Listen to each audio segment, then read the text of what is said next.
সুখবর, এসএসসি 26 পরীক্ষা silent expel নিয়ম বাতিল করলো শিক্ষামন্ত্রী এবং যুক্ত করা হলো নতুন 3টি নিয়ম।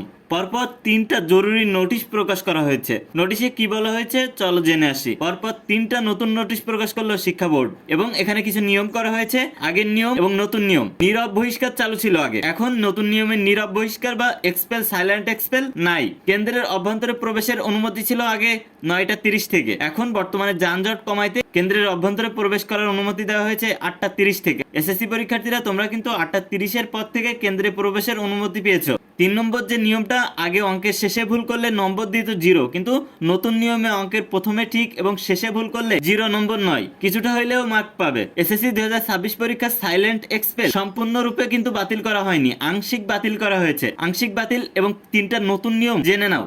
1 নম্বর, কোনো পরীক্ষার্থীকে বিজ্ঞপ্তির মাধ্যমে প্রকাশ্যে বহিষ্কার করলে যদি আইন শৃঙ্খলার অবনতি হবার আশঙ্কা থাকে তাহলে সাইলেন্ট এক্সপেল বহাল থাকবে। 2 নম্বর, কক্ষ পরীক্ষক পরীক্ষা সংক্রান্ত দায়িত্বে নিয়োজিত এমন ব্যক্তির নিরাপত্তা বিঘ্নিত হওয়ার সম্ভাবনা থাকলে তাহলে সাইলেন্ট এক্সপেল বহাল থাকবে। 3 নম্বর, কোনো কর্মকর্তা কর্মচারীর দায়িত্বে নিয়োজিত কোনো ব্যক্তির নিরাপত্তা বিঘ্নিত হওয়ার সম্ভাবনা থাকলে সাইলেন্ট এক্সপেল বহাল থাকবে। আর তোমরা যারা আমাদের স্পেশাল সাজেশন শীট নিয়ে শেষ মুহূর্তে একটা গোছালো প্রস্তুতি নিতে চাও, এই যে শীট তোমাকে অনেক হেল্প করবে। এই শীট পরীক্ষার আগের দিন রাতে কিন্তু তোমাকে প্রচন্ড হেল্প করবে তোমার একটা ভালো গোছালো প্রস্তুতি নেওয়ার জন্য। কারণ আমাদের এই শীটের ভিতরে এমন সব টেকনিক দেওয়া আছে, ইংরেজি শীটের ভিতরে তুমি রিটেন পার্ট কমন না পড়লেও কিভাবে লিখবে সেসব টেকনিক দেওয়া আছে। এবং all subject science arts commerce দাখিল শিক্ষার্থীদের জন্য আমাদের all subject special suggestion sheet ready করা।